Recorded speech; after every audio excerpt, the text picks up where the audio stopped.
एक सिरों गंजा आदमी किसी कूल पलियां दे अंदर किले दे अंदर दाखिल हो गया। उसने किसी की भी मदद प्राप्त करनी ना चाही कि मैं अपने आप ही बाहर निकल जाऊंगा। उसने कंध दे नाल दीवार दे नाल हथ लगा लिया। वो सारियां कोठड़ियां दे अंदर सारे किले दे विचों जद वो बूहे दे पास आउंदा सी, दरवाजे दे पास आउंदा सीगा, गंजे दे सिर अंदर आम तौर दे उत्ते खारस हुंदी है। वो हथ छड्ड के खारस करन लग जावे, फिर दरवाजा लंघ जावे, वो सारा ही चक्कर फिर मकाना दा कटना पे। ये तो एक कहानी है। वो परमात्मा ने सानू अनसानी जामा 84 लख जोनी भुगतण तो बाद दिता। गुरु अर्जन देव जी महाराज कहते 1,84 जोन सवाई मानस को प्रभ दी वडियाई, इस पौड़ी ते जो नर चूके सो आए जाए दुख पाएंदा। 1,84 जिया जोन भुगतण तो बाद ये परमात्मा ने सानू एक वडियाई दिती है।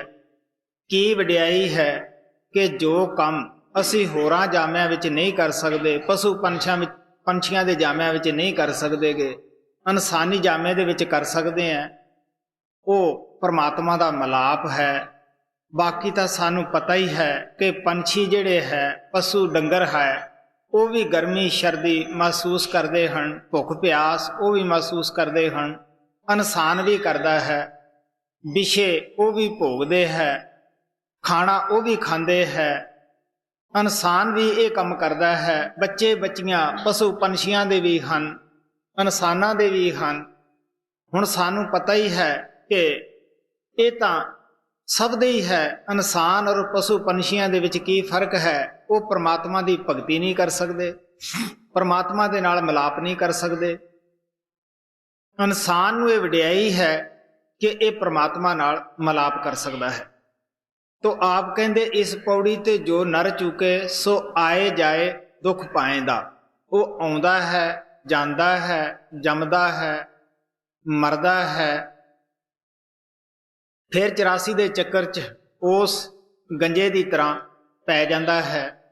जदों असीं भी इस इंसानी जामे दे विच आउंदे आ 84 जिया जून भुगतण तो बाद, साडे किहड़ी खारस हुंदी है, किहड़ी खुरक सिर दे विच हुंदी है, हथ किहड़ा असीं चुक लैने हैं। जो शब्द नाम प्राप्त करना सी, संतां महात्मा की संगत और सोबत तो फायदा उठाउणा सीगा, जद असीं उस नुकते ते पहुँचते हैं, किहड़ियां खारसां हुंदियां है। विषे बकार मन दे मगर लग के खान पान, असीं होर तां होर अपनी मौत नूं भी इन्हां विच लग के भुल जाने हैं, अपने आप नूं भुल जाने हैं। कह दिन्ने हैं आ जग मिठा अगला किन डिठा किने देखिया है।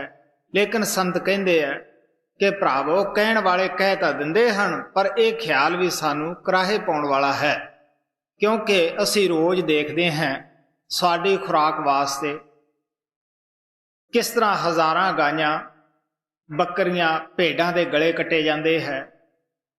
कदे असी सोचिया है कि इन्हां दे भी बच्चे बच्चियां हन, इन्हां नूं भी दर्द है, आत्मा इन्हां दे अंदर भी है, कि इन्हां नूं दर्द नहीं हुंदा होएगा? जरूर हुंदा है। इस वास्ते डॉक्टर अगर साडे फायदे वास्ते, हालांकि सानू पता है कि जिहड़ी वो सूई अवाल रहा है, साडे टीका लगाएगा, उसका फायदा सानू ही है, लेकिन साडी 5-6 फुट की देह जिहड़ी है थर थर कंबण लग जाती है कि पता नहीं हुण की होण लग्या है। लेकिन उन्हां जानवरां वास्ते कदे असीं सोचिया है, कदे समझिया है? सदने कसाई की कहानी मशहूर है, जिन्हां दी बाणी गुरु ग्रंथ साहिब दे विच आउंदी है। वो एक बादशाह दा कसाई सीगा, ਬਾਦਸ਼ਾਹ ਨੇ ਉਸ ਨੂੰ ਕਹਿਲਾ ਭੇਜਿਆ ਕਿ ਮੈਨੂੰ ਹੁਣ ਮਾਸ ਦੀ ਜ਼ਰੂਰਤ ਹੈ। ਗਰਮੀਆਂ ਦੇ ਦਿਨ ਸਨ, ਬੇਵਕਤ ਸੀ। ਉਸਨੇ ਸੋਚਿਆ ਜੇ ਸਾਰੇ ਬੱਕਰੇ ਨੂੰ ਕੱਟੂੰਗਾ ਇਸ ਦਾ ਮਾਸ ਜਿਹੜਾ ਹੈ ਬੇਕਾਰ ਚਲਿਆ ਜਾਏਗਾ, ਗਰਮੀ ਹੈ, ਔਰ ਕਿਉਂ ਨਾ ਇਸ ਦਾ ਐਸਾ ਅੰਗ ਕੱਟਿਆ ਜਾਵੇ ਜਿਹਦੇ ਨਾਲ ਬਾਦਸ਼ਾਹ ਦਾ ਵੀ ਮਨੋਰਥ ਪੂਰਾ ਹੋ ਜਾਵੇ, ਔਰ ਬੱਕਰਾ ਜਿਹੜਾ ਹੈ ਉਹਨੂੰ ਮੈਂ ਸਾਰੇ ਨੂੰ ਤੜਕੇ ਕੋਹੂੰਗਾ, ਮਾਰੂੰਗਾ। ਉਸਨੇ ਉਸ ਦਾ ਗੁਪਤ ਅੰਗ ਕੱਟਣਾ ਚਾਹਿਆ ਤਾਂ ਬੱਕਰਾ ਜਿਹੜਾ ਸੀਗਾ ਉਹ ਕਹਿ ਕਹਾ ਕੇ ਹੱਸਿਆ, ਕਹਿਣ ਲੱਗਾ ਦੇਖ ਬਈ, ਕਈ ਵਾਰੀ ਤਾਂ ਮੇਰਾ ਸਿਰ ਕੱਟਿਆ, ਕਈ ਵਾਰੀ ਮੈਂ ਤੇਰਾ ਕੱਟਿਆ, ਕਿਉਂਕਿ ਜਿਸ ਦਾ ਅਸੀਂ ਸਿਰ ਕੱਟਦੇ ਹਾਂ ਉਹ ਸਾਡਾ ਵੀ ਜ਼ਰੂਰ ਕੱਟੇਗਾ। ਪਰਮਾਤਮਾ ਦੇ ਘਰੇ ਤਾਂ ਇਨਸਾਫ ਹੈ। ਇਹ ਨਹੀਂ ਕਿ ਅਸੀਂ ਤਾਂ ਲੋਕਾਂ ਦੇ ਮਾਸ ਵਿੱਚ ਮਸਾਲੇ ਲਾ ਲਾ ਕੇ ਕੀਮਾ ਕਰ ਕਰਕੇ ਖਾਈਏ, ਸਾਡਾ ਕੋਈ ਨਾ ਖਾਵੇ। ਜਿਹਦਾ ਅਸੀਂ ਸਿਰ ਕੱਟਦੇ ਹਾਂ ਉਹ ਸਾਡਾ ਵੀ ਅਗਲੇ ਜਨਮ ਆ ਕੇ ਕੱਟੇਗਾ। ਇਸ ਵਾਸਤੇ ਜਦ ਬੱਕਰਾ ਹੱਸਿਆ, ਉਹਨੇ ਹੱਸਣ ਦਾ ਕਾਰਨ ਪੁੱਛਿਆ। ਉਹ ਕਹਿਣ ਲੱਗਿਆ ਦੇਖ ਬਈ, ਕਈ ਦਫਾ ਸਿਰ ਤਾਂ ਮੇਰਾ ਕੱਟਿਆ, ਕਈ ਦਫਾ ਮੈਂ ਕੱਟਿਆ, ਪਰ ਆਹ ਜਿਹੜਾ ਹੁਣ ਤੂੰ ਕੰਮ ਕਰਦਾ ਹੈ ਇਹ ਨਵੀਂ ਭਾਜੀ ਚੜਾਉਣਾ ਹੈ। ਮੈਂ 8 ਪੈਰ ਕੱਲ ਤੱਕ ਤੜਫੂੰਗਾ ਔਰ ਤੈਨੂੰ ਫੇਰ ਇਸੇ ਤਰ੍ਹਾਂ ਤੜਫਣਾ ਪਏਗਾ। ਜਦ ਇਹ ਵਾਰਤਾ ਉਸ ਨੇ ਉਸ ਪੰਛੀ ਦੇ ਮੂੰਹੋਂ ਸੁਣੀ, ਉਸਨੇ ਕਸਾਈ ਦਾ ਕੰਮ ਹੀ ਛੱਡ ਦਿੱਤਾ। ਕਿਸੇ ਮਹਾਤਮਾ ਪਾਸ ਜਾ ਕੇ ਨਾਮਦਾਨ ਪ੍ਰਾਪਤ ਕਰਕੇ ਉਹ ਵੀ ਮਹਾਤਮਾ ਬਣ ਗਿਆ। ਉਸ ਦਾ ਵੀ ਪਰਮਗਤੀ ਮਿਲ ਗਈ। ਮਹਾਤਮਾ ਦੇ ਕਹਿਣ ਦਾ ਭਾਵ ਇਤਨਾ ਹੀ ਹੈ ਕਿ ਅਸੀਂ ਵੀ ਉਸ ਗੰਜੇ ਦੀ ਤਰ੍ਹਾਂ ਇੱਥੇ ਆ ਕੇ ਆਪਣੇ ਆਪ ਨੂੰ ਭੁੱਲ ਜਾਂਦੇ ਹਾਂ। ਜਦ ਇਨਸਾਨੀ ਜਾਮੇ ਦੇ ਵਿੱਚ ਮਿਲਾਪ ਕਰਨਾ ਸੀ, ਇੱਥੇ ਇਹੋ ਜਿਹੀਆਂ ਖਾਰਸਾਂ ਹੋਣ ਲੱਗ ਜਾਂਦੀਆਂ ਹੈ। ਅਸੀਂ ਇਹ ਬੂਹਾ ਜਿਹੜਾ ਪਰਮਾਤਮਾ ਨੇ ਆਪਦੇ ਮਿਲਣ ਦਾ ਦਿੱਤਾ ਸੀਗਾ, ਉਸ ਨੂੰ ਅਸੀਂ ਫਿਰ ਟੱਪ ਜਾਂਦੇ ਹਾਂ, 84 ਵਿੱਚ ਫਿਰ ਚਲੇ ਜਾਂਦੇ ਹਾਂ। ਗੁਰੂ ਰਾਮਦਾਸ ਜੀ ਮਹਾਰਾਜ ਕਹਿੰਦੇ ਆ, ਜਿਨੀ ਐਸਾ ਹਰ ਨਾਮ ਨਾ ਚੇਤਿਆ ਸੇ ਕਾਹੇ ਜਗ ਆਏ। ਇਹ ਮਾਨਸ ਜਨਮ ਦੁਰਲਭ ਹੈ, ਨਾਮ ਬਿਨ ਬਿਰਥਾ ਸਭ ਜਾਏ। ਹੁਣ ਵੱਤ ਹਰ ਨਾਮ ਨਾ ਬੀਜਿਆ, ਅੱਗੇ ਭੁੱਖਾ ਕਿਆ ਖਾਏ। ਮਨ ਮੁੱਖਾਂ ਨੂੰ ਫੇਰ ਜਨਮ ਹੈ, ਨਾਨਕ ਹਰ ਪਾਏ। ਗੁਰੂ ਰਾਮਦਾਸ ਜੀ ਮਹਾਰਾਜ ਕਹਿੰਦੇ ਆ, ਇਨਸਾਨੀ ਜਾਮਾ ਪਾ ਕੇ ਜਿਹਨੇ ਐਸੇ ਨਾਮ ਦੀ ਕਮਾਈ ਨਹੀਂ ਕੀਤੀ ਜਿਸ ਨਾਮ ਦੇ ਵਿੱਚ ਸਾਡੀ ਮੁਕਤੀ ਹੈ, ਜਿਸ ਨਾਮ ਨੂੰ ਪਾ ਕੇ ਸਾਡੀ ਆਤਮਾ ਨੇ ਅੰਬਰ ਹੋ ਜਾਣਾ ਹੈ, ਔਰ ਇਸੇ ਨਾਮ ਨੂੰ ਆਬੇ ਹਯਾਤ ਕਰਕੇ ਵੀ ਬਿਆਨ ਕਰਦੇ ਹੈ, ਅੰਮ੍ਰਿਤ ਕਰਕੇ ਵੀ ਬਿਆਨ ਕਰਦੇ ਹੈ। ਆਪ ਕਹਿੰਦੇ ਕਿ ਜਿਨੀ ਐਸਾ ਹਰ ਨਾਮ ਨਾ ਚੇਤਿਆ, ਅੱਗੇ ਭੁੱਖਾ ਕਿਆ ਖਾਏ। ਅੱਗੇ ਵੀ ਖੁਰਾਕ ਦੀ ਲੋੜ ਹੈ, ਉਹ ਕੀ ਖਾਏਗਾ। ਹੁਣ ਵੱਤ ਹਰ ਨਾਮ ਨਾ ਬੀਜਿਆ। ਆਪ ਕਹਿਣ ਲੱਗੇ ਇਨਸਾਨੀ ਜਾਮਾ ਹੀ ਉਸ ਨਾਮ ਨੂੰ ਪ੍ਰਾਪਤ ਕਰਨ ਦਾ ਵਕਤ ਹੈ। ਤੋ ਆਪ ਕਹਿਣ ਲੱਗੇ ਮਨ ਮੁੱਖਾਂ ਨੂੰ ਫਿਰ ਜਨਮ ਹੈ, ਨਾਨਕ ਹਰ ਪਾਏ। ਗੁਰੂ ਨਾਨਕ ਸਾਹਿਬ ਕਹਿੰਦੇ ਪਰਮਾਤਮਾ ਨੂੰ ਇਹੀ ਮਨਜ਼ੂਰ ਹੈ। ਜੋ ਕੁਛ ਅਸੀਂ ਮਨ ਦੇ ਕਹੇ ਕਰਦੇ ਹਾਂ ਉਹ ਸਾਨੂੰ ਜ਼ਰੂਰ ਭੁਗਤਣ ਵਾਸਤੇ ਇਸੇ ਸੰਸਾਰ ਦੇ ਉੱਤੇ ਆਉਣਾ ਪਏਗਾ। ਹੁਣ ਅਸੀਂ ਹਰ ਰੋਜ਼ ਦੇਖਦੇ ਹਾਂ, ਨਾ ਇੱਥੇ ਗਰੀਬ ਸੁਖੀ ਹੈ, ਨਾ ਅਮੀਰ ਸੁਖੀ ਹੈ, ਔਰ ਨਾ ਇੱਥੇ ਕੋਈ ਰਾਜਾ ਸੁਖੀ ਹੈ, ਨਾ ਕੋਈ ਪ੍ਰਜਾ ਸੁਖੀ ਹੈ। ਤੁਸੀਂ ਕਿਸੇ ਨੂੰ ਪੁੱਛ ਕੇ ਦੇਖ ਲਓ ਜਿਹੜਾ ਤੁਹਾਨੂੰ ਜ਼ਿਆਦਾ ਸੌਖਾ ਨਜ਼ਰ ਦੇ ਵਿੱਚ ਆਉਂਦਾ ਹੈ। ਐਵੇਂ ਇੱਕ ਦੂਜੇ ਦਾ ਓਲਾ ਹੁੰਦਾ ਹੈ। ਥੋੜਾ ਜਿਹਾ ਪਾਸੇ ਕਰਕੇ ਪੁੱਛੋ, ਉਹ ਸਾਰੀ ਦੁਨੀਆ ਦੇ ਦੁੱਖ ਫਰੋਲ ਕੇ ਤੁਹਾਡੇ ਅੱਗੇ ਰੱਖ ਦੇਵੇਗਾ। ਕਿਸੇ ਨੂੰ ਕਰਜ਼ਾ ਲੈਣ ਦਾ ਦੁੱਖ ਹੈ, ਕਿਸੇ ਨੂੰ ਦੇਣ ਦਾ ਦੁੱਖ ਹੈ, ਕੋਈ ਧੀ ਕੰਨਿਓ ਦੁਖੀ ਹੈ, ਕੋਈ ਪੁੱਤ ਕੰਨਿਓ ਦੁਖੀ ਹੈ, ਕੋਈ ਬਿਮਾਰੀ ਹੱਥੋਂ ਤੰਗ ਹੈ, ਕੋਈ ਬੇਰੁਜ਼ਗਾਰੀ ਹੱਥੋਂ ਤੰਗ ਹੈ। ਤੁਸੀਂ ਖੁਦ ਸੋਚ ਕੇ ਦੇਖ ਲਓ, ਜਦ ਇੱਥੇ ਅਮੀਰ ਸੁਖੀ ਨਹੀਂ, ਗਰੀਬ ਕਿਸ ਤਰ੍ਹਾਂ ਸੌਖਾ ਹੋ ਸਕਦਾ ਹੈ।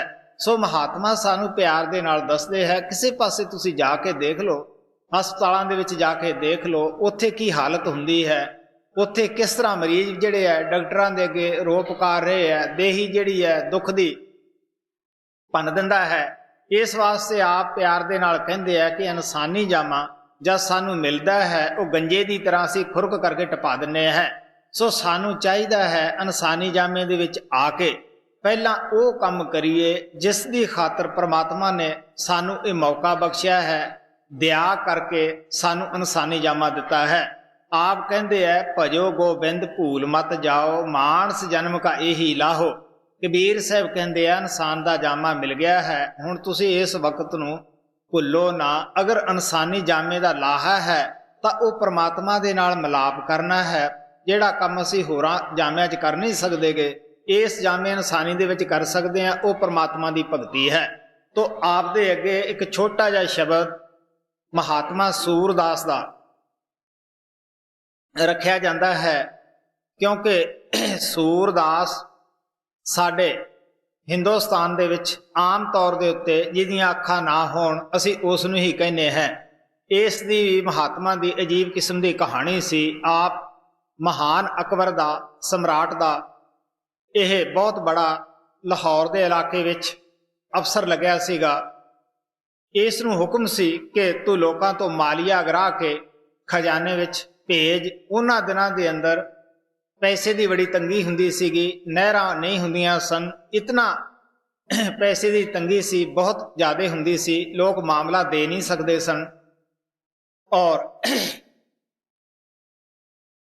ਇਸ ਨੇ ਲੋਕਾਂ ਨੂੰ ਜੇਲ੍ਹ ਦੇ ਅੰਦਰ ਡੱਕਿਆ, ਲੋਕਾਂ ਦੀ ਚੀਖੋ ਪੁਕਾਰ ਦੇਖੀ, ਦਿਲ ਦੇ ਉੱਤੇ ਅਸਰ ਹੋਇਆ ਕਿ ਇਹ ਲੋਕ ਇਤਨੇ ਦੁਖੀ ਹੈ ਕਿ ਅਗਰ ਮੇਰਾ ਵੀ ਐਸੇ ਥਾਂ ਜਨਮ ਹੋ ਜਾਵੇ, ਮੈਂ ਮਾਲੀਆ ਨਾ ਦੇ ਸਕਾਂ, ਕੀ ਹਾਲਤ ਹੋਏਗੀ। ਇਸ ਦੇ ਦਿਲ ਨੂੰ ਚੋਟ ਲੱਗੀ। ਜਿਹੜਾ ਉਹ ਖਜ਼ਾਨੇ ਦੇ ਵਿੱਚ ਪੈਸਾ ਥੋੜਾ ਬਹੁਤਾ ਅਗਰਾਇਆ ਵੀ ਸੀ, ਉਹ ਵੀ ਇਹਨੇ ਗਰੀਬਾਂ ਦੇ ਵਿੱਚ ਤਕਸੀਮ ਕਰ ਦਿੱਤਾ। ਔਰ ਆਪ ਨੇ ਇੱਕ ਭੇਖ ਲੈ ਲਿਆ। ਸਾਨੂੰ ਪਤਾ ਹੀ ਹੈ ਕਿ ਭੇਖ ਦੇ ਅੰਦਰ ਕੋਈ ਸ਼ਾਂਤੀ ਨਹੀਂ ਹੁੰਦੀਗੀ। ਇਹ ਇੱਕ ਤਲਾਬ ਦੇ ਉੱਪਰ ਬੈਠਾ ਸੀ, ਜੋੜੇ ਦੇ ਉੱਪਰ ਬੈਠਾ ਸੀਗਾ। ਉੱਥੇ ਇੱਕ ਔਰਤ ਕੱਪੜੇ ਧੋ ਰਹੀ ਸੀ। ਉਸ ਦੇ ਉੱਤੇ ਨਜ਼ਰ ਜਾ ਪਈ, ਕਿਉਂਕਿ ਮਨ ਬੇਈਮਾਨ ਹੈ। ਜਿਤਨਾ ਵੀ ਅਸੀਂ ਭਗਤੀ ਮਾਰਗ ਦੀ ਤਰਫ ਜਾਂਦੇ ਹਾਂ, ਉਤਨਾ ਹੀ ਇਹ ਸਾਨੂੰ ਥੱਲੇ ਖਿੱਚਦਾ ਹੈ, ਵਿਸ਼ੇ ਵਿਕਾਰਾਂ ਦੀ ਤਰਫ ਖਿੱਚਦਾ ਹੈ, ਕਿਉਂਕਿ ਮਨ ਜਿਹੜਾ ਹੈ ਕਾਲ ਦਾ ਏਜੰਟ ਹੈ। ਇਹ ਨਹੀਂ ਚਾਹੁੰਦਾ ਕਿ ਕੋਈ ਆਤਮਾ ਸਤਿਗੁਰੂ ਭਗਤੀ ਕਰੇ ਜਾਂ ਮੇਰੇ ਜਾਲ ਵਿੱਚੋਂ ਇਹ ਨਿਕਲ ਜਾਵੇ। ਨਿਗਾਹ ਜਾ ਪਈ। ਆਖਰ ਸੱਚਾ ਪਿਆਰ ਸੀ, ਸੱਚੀ ਤੜਫ ਸੀਗੀ। ਸੋਚਿਆ ਕਿ ਦੇਖ ਮੇਰੀਆਂ ਅੱਖਾਂ ਮੈਨੂੰ ਕਿੱਥੇ ਲੈ ਗਈਆਂ ਹਨ। ਆਪ ਨੇ ਸਲਾਈ ਲਈ, ਅੱਖਾਂ ਕੱਢ ਦਿੱਤੀਆਂ ਤਾਂ ਕਿ ਮੈਂ ਸਾਰੀ ਜ਼ਿੰਦਗੀ ਕਦੇ ਵੀ ਕਿਸੇ ਨੂੰ ਨਾ ਦੇਖਾਂ, ਮੈਂ ਅੰਦਰ ਆਪਦੇ ਪ੍ਰਮਾਤਮਾ ਨੂੰ ਦੇਖਾਂ।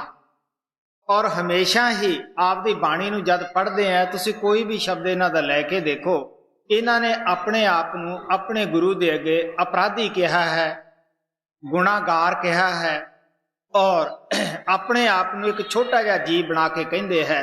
ਕਿਉਂਕਿ ਜਿੰਨਾ ਚਿਰ ਸਾਡੀ ਆਤਮਾ ਉਸ ਪ੍ਰਮਾਤਮਾ ਤੋਂ ਦੂਰ ਹੈ, ਉਹਨਾਂ ਚਿਰ ਅਸੀਂ ਆਪਣੇ ਆਪ ਨੂੰ ਬੜੇ ਬੜੇ ਫਿਲਾਸਫਰ, ਸੱਚੇ ਸੁੱਚੇ ਇਨਸਾਨ ਬਿਆਨ ਕਰਦੇ ਹਾਂ ਕਿ ਸਾਡੇ ਵਰਗਾ ਕੌਣ ਹੈ। ਕਿਉਂਕਿ ਸਾਨੂੰ ਦੁਨੀਆਦਾਰਾਂ ਨੂੰ ਆਦਤ ਪਈ ਹੋਈ ਹੁੰਦੀ ਹੈ ਕਿ ਦੋਖ ਪਰਾਇਆ ਦੇਖ ਕਰ ਚਲਤ ਹੰਸ ਹੰਸ, ਆਪ ਦਾ ਕਬੂ ਨਾ ਦੇਖਿਆ ਜਿਸ ਕਾ ਆਦ ਨਾ ਅੰਤ।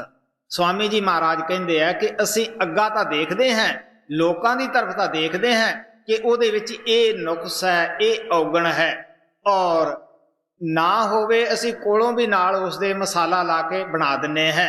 ਲੇਕਿਨ ਜੋ ਆਪਦੇ ਅੰਦਰ ਨੁਕਸ ਹੈ, ਖੋਟ ਹੈ, ਐਬ ਹੈ, ਉਹ ਅਸੀਂ ਸੋਚਦੇ ਹਾਂ ਇਹਦਾ ਕਿਹੜਾ ਕਿਸੇ ਨੂੰ ਪਤਾ ਹੈ, ਅਸੀਂ ਤਾਂ ਓਲੇ ਕਰਕੇ ਕੀਤਾ ਹੈ, ਅੰਦਰ ਵੜ ਕੇ ਕੀਤਾ ਸੀ, ਕਿਹੜਾ ਕਿਸੇ ਨੂੰ ਪਤਾ ਹੈ। ਤੋ ਮਹਾਤਮਾ ਸਾਨੂੰ ਕਹਿੰਦੇ ਹੈ ਕਿ ਇਹ ਪਾਪ ਰੱਖੇ ਤਲੇ ਦਰਾਏ, ਪ੍ਰਗਟ ਭਏ ਨਾਦਾਨ ਜਾਂ ਪੁੱਛੇ ਧਰਮਰਾਏ। ਠੀਕ ਹੈ, ਕਿਸੇ ਨੂੰ ਤਾਂ ਨਹੀਂ ਪਤਾਗਾ, ਪਰ ਜਿਹੜਾ ਤੇਰੇ ਅੰਦਰ ਬੈਠਾ ਹੈ ਉਹ ਤਾਂ ਦੇਖ ਰਿਹਾ ਹੈ। ਹੁਣ ਜਿਤਨੇ ਵੀ ਸੰਤ ਕਮਾਈ ਵਾਲੇ ਅੰਦਰ ਗਏ, ਕਿਸੇ ਮਹਾਤਮਾ ਦੀ ਬਾਣੀ ਪੜ੍ਹ ਕੇ ਦੇਖ ਲਓ, ਉਹ ਆਪਣੇ ਆਪ ਨੂੰ ਕੀ ਕਹਿੰਦੇ ਹੈ, ਗਰੀਬ ਕਹਿੰਦੇ ਹੈ, ਦਾਸ ਕਹਿੰਦੇ ਹੈ, ਆਪਣੇ ਆਪ ਨੂੰ ਗੋਲਾ ਆਪਣੇ ਗੁਰੂ ਦੇ ਅੱਗੇ ਕਹਿੰਦੇ ਹੈ। ਗੁਰੂ ਨਾਨਕ ਸਾਹਿਬ ਨੇ ਬਹੁਤ ਜਗ੍ਹਾ ਇਹ ਲਿਖਿਆ, ਕਹੋ ਨਾਨਕ ਹਮ ਨੀਚ ਕਰਮਾ, ਸ਼ਰਨ ਪੜੇ ਕੀ ਰਾਖੋ ਸ਼ਰਮਾ, ਕਿ ਮੈਂ ਕੋਈ ਜਪ ਨਹੀਂ ਕੀਤਾ, ਤਪ ਨਹੀਂ ਕੀਤਾ, ਕੋਈ ਸੇਵਾ ਦਾ ਮੈਨੂੰ ਚੰਗਾ ਢੰਗ ਨਹੀਂ ਸੀਗਾ, ਮੈਂ ਤੇਰੇ ਦਰ ਤੇ ਆ ਕੇ ਡਿੱਗ ਪਿਆ ਹੈ, ਮੇਰੀ ਦਰ ਤੇ ਡਿੱਗੇ ਦੀ ਲਾਜ ਰੱਖ ਲੈ, ਮੈਂ ਤਾਂ ਭੈੜੇ ਖੋਟੇ ਕਰਮਾਂ ਵਾਲਾ ਜੀਵ ਹੈ, ਤੂੰ ਮੈਨੂੰ ਬਖਸ਼ ਲੈ। ਇਹ ਨਹੀਂ ਕਿ ਗੁਰੂ ਨਾਨਕ ਸਾਹਿਬ ਬਿਲਕੁਲ ਖੋਟੇ ਕਰਮਾਂ ਵਾਲਾ ਸੀਗਾ, ਉਹ ਮਾਲਕ ਦਾ ਰੂਪ ਸੀ, ਅੱਛਾ ਸੀ। ਮਹਾਤਮਾ ਦੇ ਅੰਦਰ ਨਿਮਰਤਾ ਉਹਨਾਂ ਦਾ ਸ਼ਿੰਗਾਰ ਹੁੰਦੀ ਹੈ। ਉਹ ਆਪਣੇ ਆਪ ਨੂੰ ਨਿਮਰਤਾ ਕਿਉਂ ਇੰਨੀ ਧਾਰਨ ਕਰਦੇ ਹੈ, ਸਿਰਫ ਸਾਡੇ ਲੋਕਾਂ ਨੂੰ ਡੈਮੋਸਟ੍ਰੇਸ਼ਨ ਦੇਣ ਵਾਸਤੇ, ਕਿ ਇਹਨਾਂ ਲੋਕਾਂ ਨੂੰ ਪਤਾ ਲੱਗ ਜਾਵੇ ਕਿ ਏਡੇ ਏਡੇ ਮਹਾਤਮਾ ਨੇ ਇਤਨੀ ਨਿਮਰਤਾ ਧਾਰਨ ਕੀਤੀ ਹੈ। ਅਸੀਂ ਕਿਸ ਬਾਗ ਦੀ ਮੂਲੀ ਹੈ। ਸਾਨੂੰ ਵੀ ਆਪਣੇ ਐਬ ਸੋਚਣੇ ਚਾਹੀਦੇ ਆ, ਸਮਝਣੇ ਚਾਹੀਦੇ ਹੈ। ਕਬੀਰ ਸਾਹਿਬ ਕਹਿੰਦੇ ਹੈ, बुरा देखण मैं गया बुरा ना मिलिया को, जब दिल देखा अपना मुझ से बुरा न को। कबीर साहब पहले संत सन जिहड़े इस मंडल संसार दे उत्ते आए, वो कुल मालक सन, वो बुरे नहीं सन, लेकिन सानू समझाउण वास्ते उन्होंने ऐसियां गल्लां बाणी दे अंदर लिखियां। गुरु गोबिंद सिंह जी महाराज की बाणी पढ़ के देख लो, वो की कहंदे है, जो मोह परमेश्वर उपरै उचरै सब नरक कुंड में पर है, मैं हूं परमपुर का दासा देखना आयो जगत तमाशा। आप कहने लगे जिहड़ा सानू परमात्मा कहेगा वो नरक नूं जावेगा, क्योंकि उन्होंने यह डर पाया सी सेवकां नूं कि सानू यह रब ना कहण, सानू दास कहण। क्योंकि जब लोग वाहवा वाहवा करते हैं, मन के अंदर हंकार आउण दा डर हुंदा है। इस वास्ते महात्मा तो शांति के पुंज हुंदे है, निम्रता लैके आए हुंदे है। वो कहते मैं तो वह दास बन के आया है, तुहानू संदेश देण वास्ते आया है। इत्थों तक आप निम्रता आपकी लिखते हैं कि सगल द्वार को छोड़ के गया तुहारो द्वार, बाहें गहे की लाज अस गोबिंद दास तिहार। कि मैं सब जगह छड़ के, सारे द्वारे सारे जगह छड़ के मैं तेरे दर ते आया है, तू मेरी बांह फड़ी दी लाज रख, मैं तेरा दास है। इस वास्ते संत महात्मा निम्रता का पुंज होके सानू दसदे है। महाराज कृपाल कहंदे हुंदे सी, अगर तुहाथों होर नहीं कुछ हुंदा, तुसीं आप दे अंदर निम्रता धारण करो। परमात्मा नू दीनता प्यारी है, निम्रता प्यारी है।